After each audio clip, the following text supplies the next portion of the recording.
Vamos a continuar con el manejo postoperatorio y las complicaciones.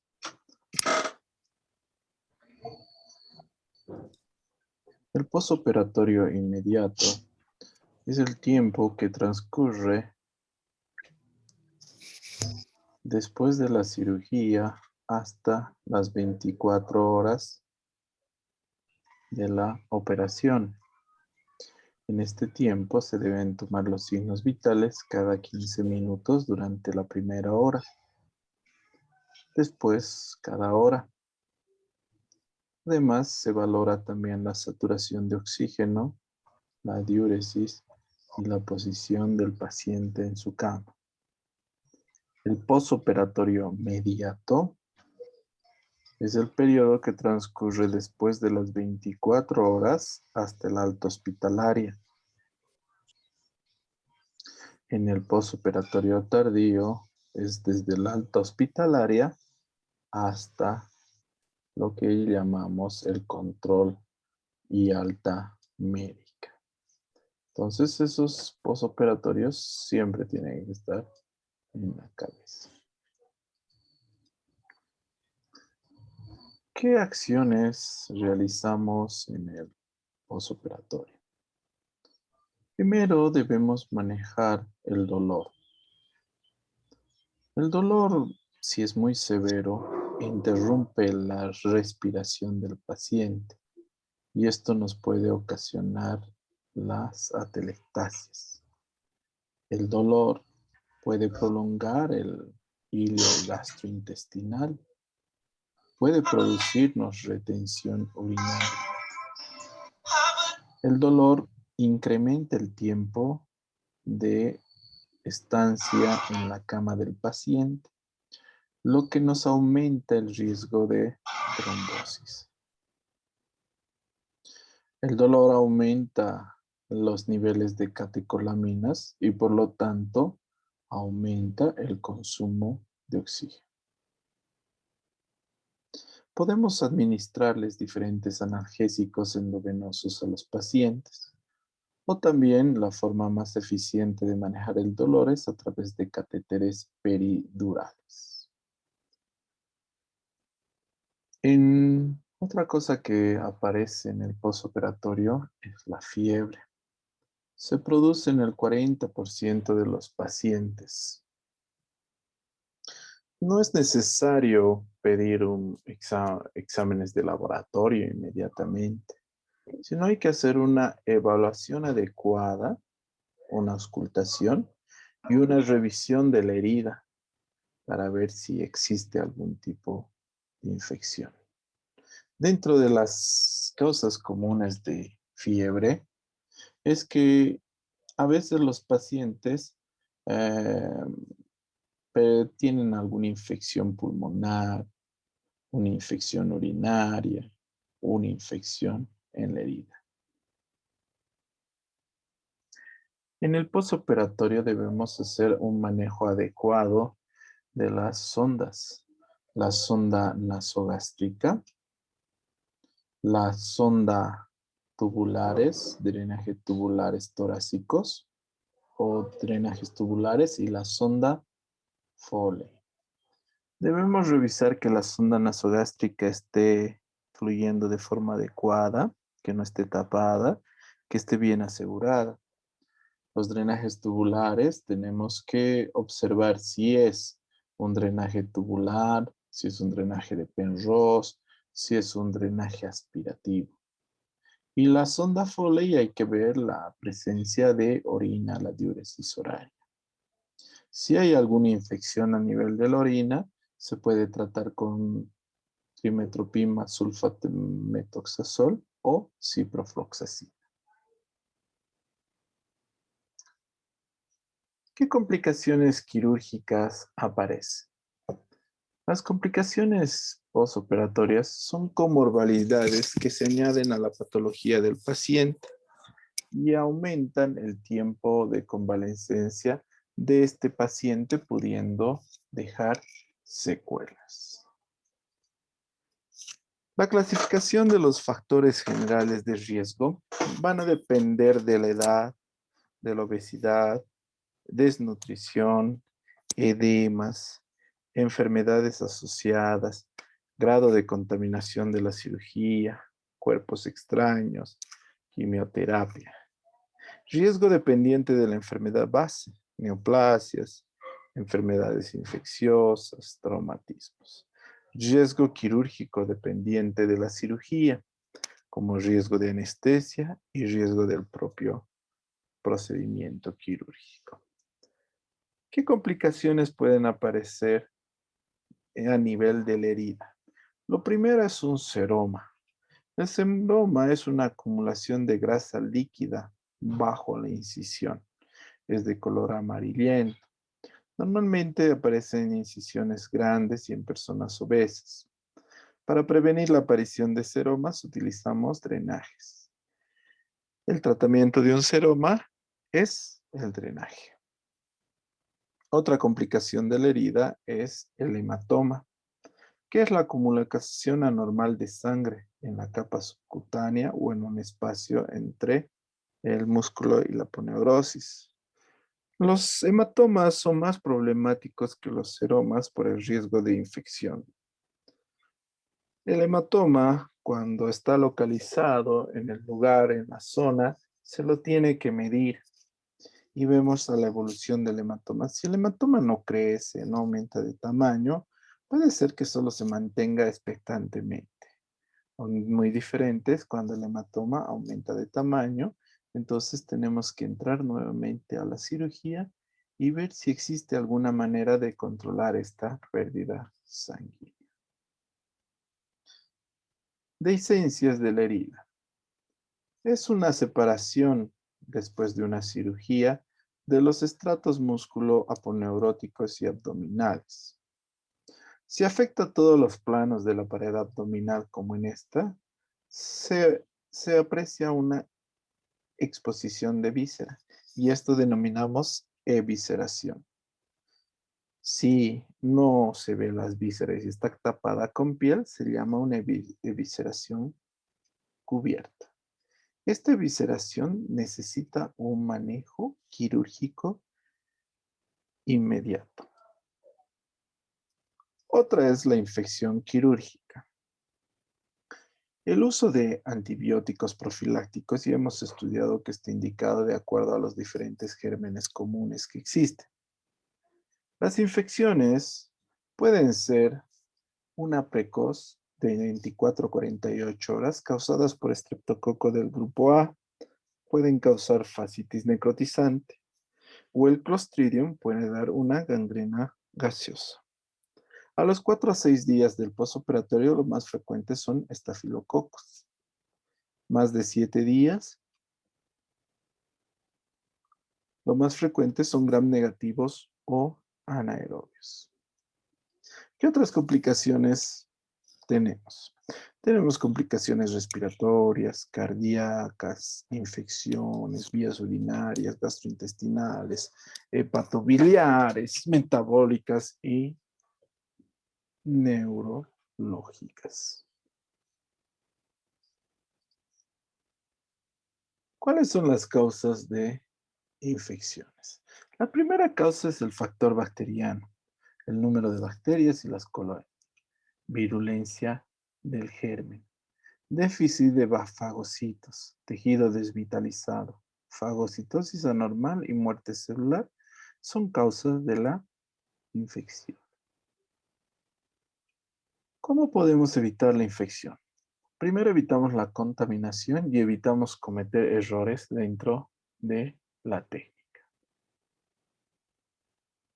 Complicaciones del sistema termorregulador. Puede haber complicaciones de hipotermia o hipertermia. La hipotermia es porque el cuerpo pierde muy rápidamente su temperatura a través de radiación, conducción, evaporación y respiración. Claro que es menos frecuente. La más frecuente complicación es la fiebre. Puede ser infecciosa por abscesos, diarrea, empiema, endocarditis, infección de herida, infección urinaria, neumonía, peritonitis, traqueobronquitis, úlceras, tromboflebitis. Puede ser no infecciosa, atelectasias, deshidratación, hematomas retroperitoneales, neoplasias, infarto de miocardio, reacciones de medicamentos, síndrome de la abstinencia, hipertiroidismo y tromboflebitis. ¿Cuándo aparecen los momentos de la fiebre?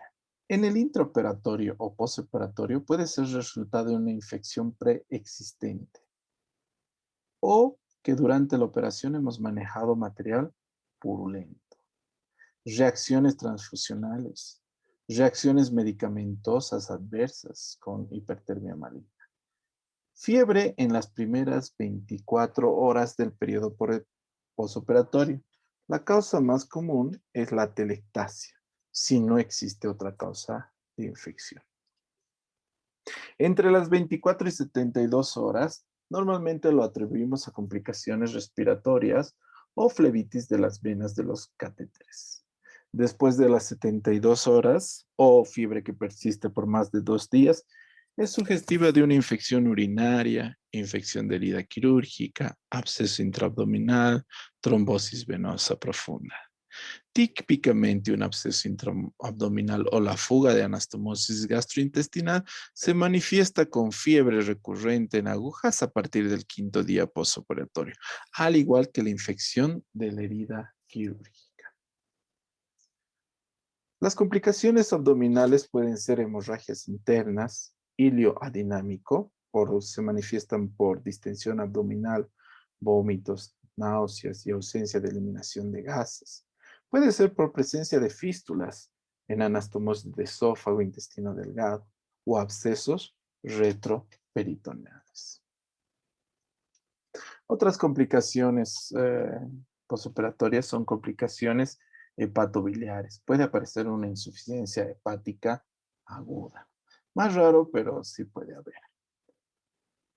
Puede haber complicaciones tóraco-pulmonares con atelectasias por el colapso pulmonar, neumonías por aspiración, síndrome de dificultad respiratoria del adulto, derrame pleural, bronquitis o embolia pulmonar. Pueden parecer embolia pulmonar, es decir, mandar émbolos a los pulmones. Otra patología es a nivel cardíaco. Después de operar puede haber una isquemia cardíaca por un infarto de miocardio. Hay algunos pacientes que presentan infarto después de la cirugía. Esto es por las exigencias biológicas que necesita el postoperatorio. Más comúnmente es la aparición de hernias posicionales. Aparecen de mucho tiempo después y aparecen estas protrusiones de masa en relación a las heridas. Esas son las más comunes complicaciones que nosotros podemos ver en el aparato.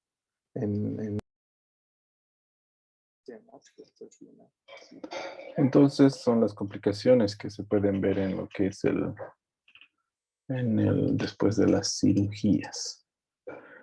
Son muchas y varían de acuerdo, ¿no?, a la patología de la cual se haya operado, pero esas son las más comunes. No sé si tienen alguna duda, pregunta.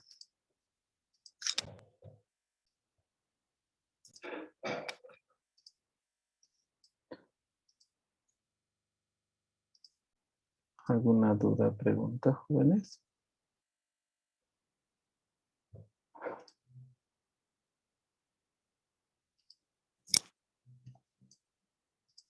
Es muy sencillo, ¿no? No hay problema. Y finalmente el último tema que nos toca llevar es bastante corto, es politraumatismo.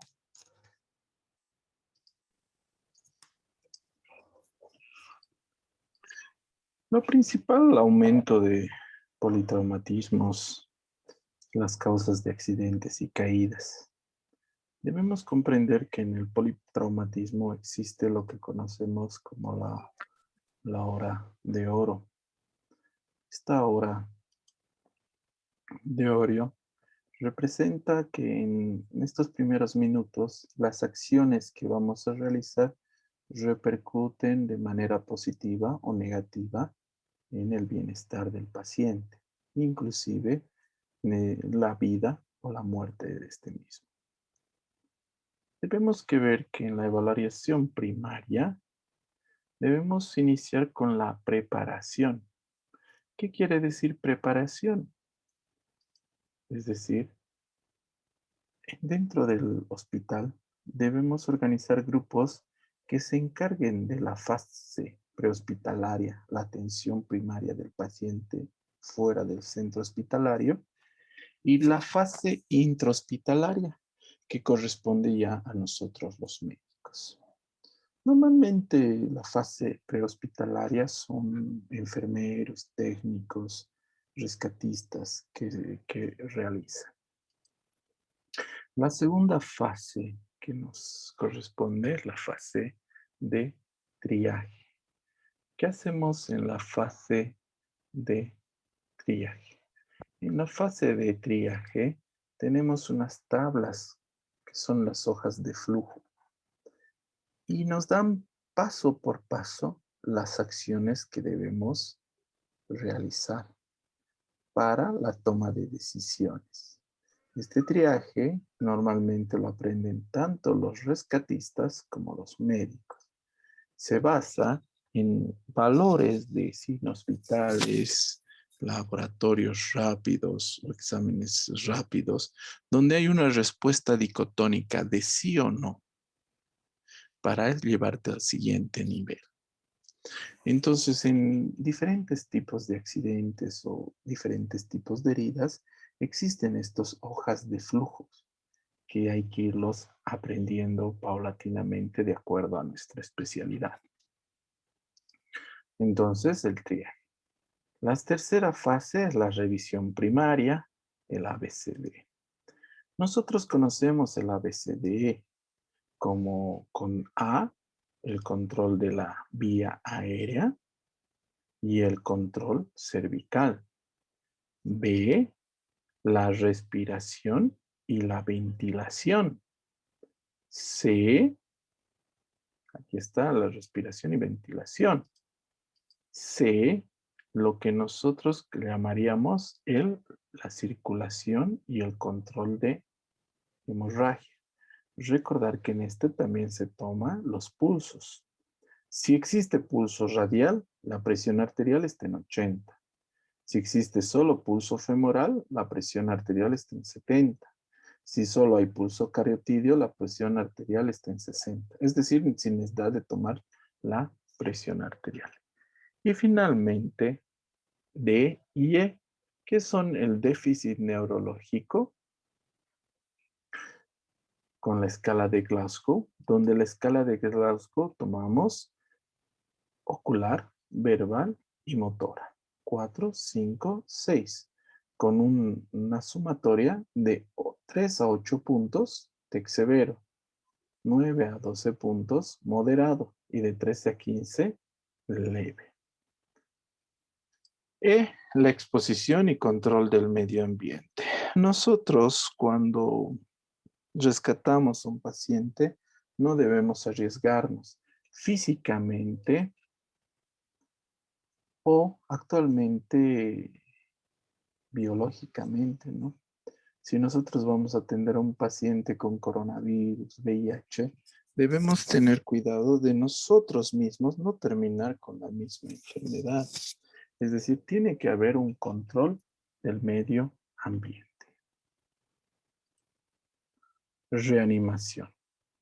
Dentro de lo que es la reanimación, nos habla de qué debemos hacer en cada uno de los ABCD.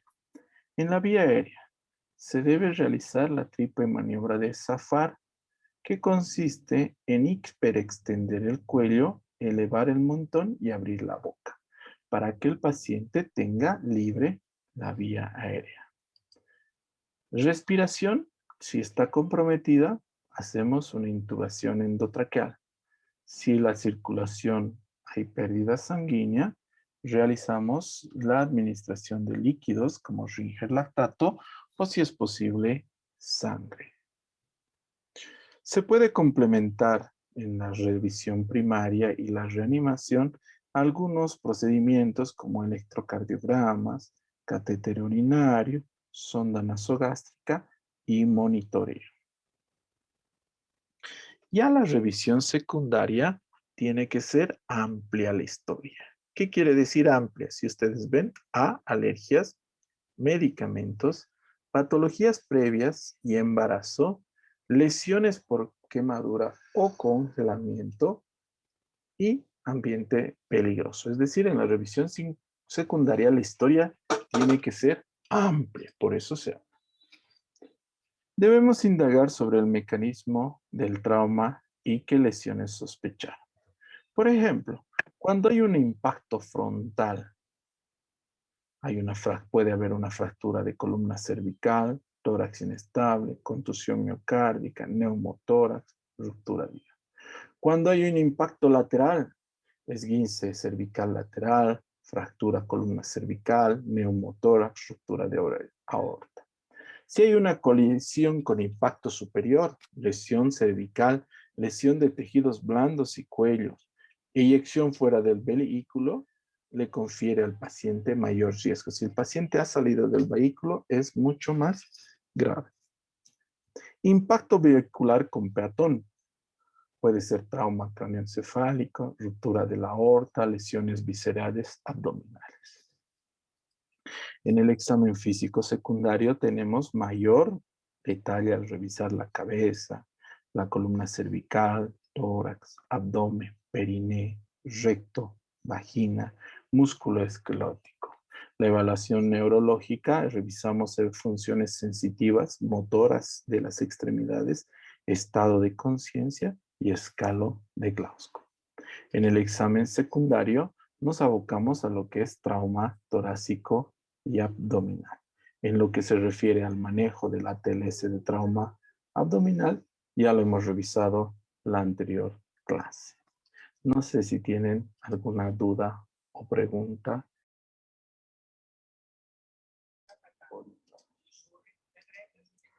¿Alguna duda o pregunta en relación al último tema? Bueno, esos temas más que todo son para completar lo que es el cronograma de actividades. Es el último tema que necesitamos ver. No tenemos nada más pendiente y solo nos faltaría su examen final, que es el 29. Bueno, chicos, ha sido un placer. Que sea hasta la próxima y que les vaya muy bien. Les deseo mucha suerte. Ya, nos vemos Gracias, doctor. directamente en el examen. Muchas gracias, doctor. Hasta luego. Que les Gracias vaya por muy todo. bien. Gracias, Chao, doctor. chao. Hasta el examen. Buen fin de semana. Chao, chicos. Chao.